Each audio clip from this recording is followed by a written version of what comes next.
If you're watching this, it's likely that boredom brought you here. You're probably at work waiting out the clock until you can leave, or you're bored of scrolling through things to watch on TV. Boredom feels unbearable in the moment, but it holds the power to transform us. What if, instead of fighting it, we embraced it as a catalyst for creativity? I grew up in the 90s with movies like Fight Club and Office Space, which centred around the boredom of office life and the lack of respite offered by consumerism. In both those movies, the protagonists ignore the build-up of boredom in their lives until they act out in dramatic and seemingly self-destructive ways. But if we think of it as a raw ingredient, what those characters achieve in the stories would not have been possible without boredom. Imagine a world without Tyler Durden or the iconic printer scene in Office Space. Before we go any further, I need to specify what I mean by boredom. Without getting academic about it, boredom is essentially the absence of the feeling that we're heading towards something. I think it's best illustrated with an example. So, waiting for a delayed plane to take off can test the patience of a saint. We're strapped in a seat where we can't move freely. In-flight entertainment hasn't come on yet, and we're literally going nowhere. Now focus on that last bit for a second. Going nowhere. How many times have you heard that? A relationship breaks down because it's going nowhere. A person quits their job because it's leading them nowhere, and so on and so on. Why is it that we're so averse to a lack of motion?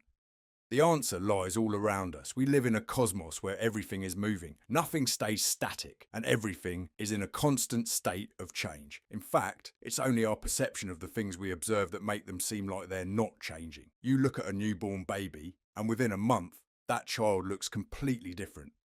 Watch a rock for long enough, and it will slowly be moulded by the cumulative effects of its environment. Change and motion are an inherent characteristic of the world we observe, and that is a truth that was known to the ancients. The 5th century philosopher Heraclitus is well known for the phrase panta rhei, which translates to everything flows. It's a way of saying that change is constant and everything is always in motion.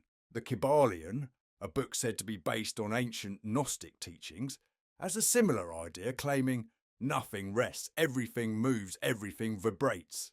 That book is also famous for describing the principle of correspondence, summed up in the phrase, as above, so below, which means the same rules that govern the spiritual realm also apply to the physical world. So if everything in the universe is moving and changing, it makes sense that we should be too. When we understand that we are also undergoing change constantly, boredom takes on a new significance. It becomes a signal urging us to act, to move, to change. When we feel bored, we have to act on that boredom, or the boredom simply builds up and becomes more unbearable. What we end up doing depends on how bored we are and what we're bored with. On a smaller scale, the cure to boredom is distraction. Let's return to our delayed flight. You're sitting there frustrated with the knowledge that you are not going anywhere. So you look for ways to keep your mind busy and trick it into thinking something is happening. You may play on your phone, read a book to distract you, or even daydream. On a grander scale, boredom can be more dramatic. If we feel we're stuck in a dead-end job or relationship, the urgency to move feels more pervasive and inescapable. By not acting on that feeling, the issue remains simmering in the background. We sense that while the universe is in motion, we've come to a standstill. Eventually, our drive to do something conflicts with our lack of movement, and something has to give. In the movie Fight Club, the narrator is so stuck in this conflict between action and inaction that it takes the character of Tyler Durden to pull him out of it. Edward Norton's character, who plays the narrator, is stuck in a dead-end job that he hates, but he's too scared to do anything about it until the fear is literally beaten out of him. Tyler is unafraid to do things no matter how insane they sound to Norton's character. He famously declares, "Maybe self-destruction is the answer. By destroying what was, you allow something new and possibly better to emerge. After all, what can be worse than a status quo that is making your life miserable?"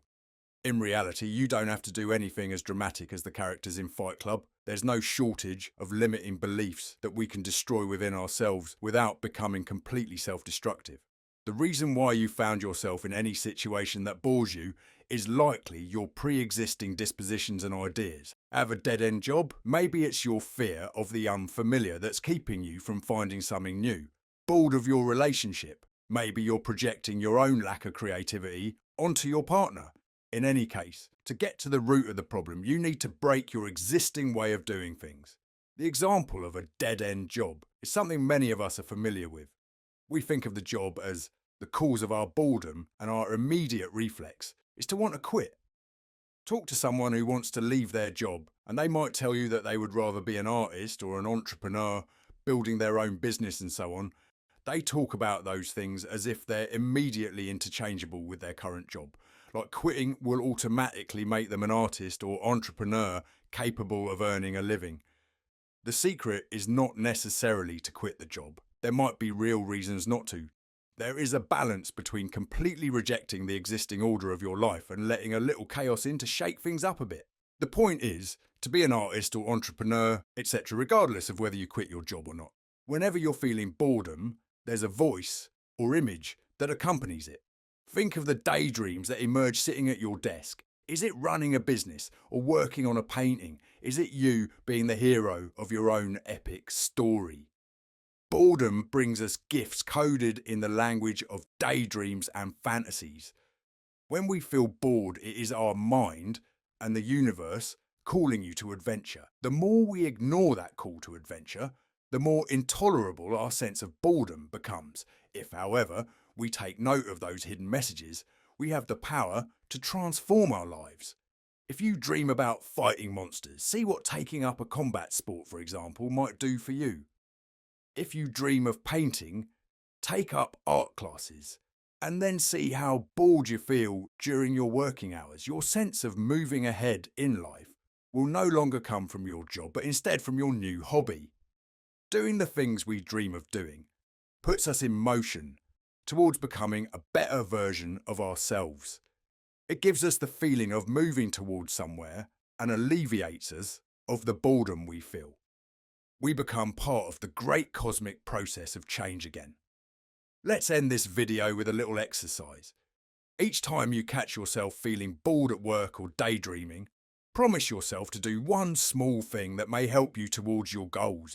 If you dream of being an artist or designer, take 10 minutes doodling on a piece of paper each evening. If you want to own your own business, maybe make a checklist of things you would need, or brainstorm ideas or sources of investment. Friedrich Nietzsche described boredom as the unpleasant calm before creativity storms in. By taking that first step in reacting to our boredom, the brain will automatically start thinking about the following steps, and with time, who knows where that initial doodling or research will take you. A forest grows from seeds. Boredom is the force telling you to sow them.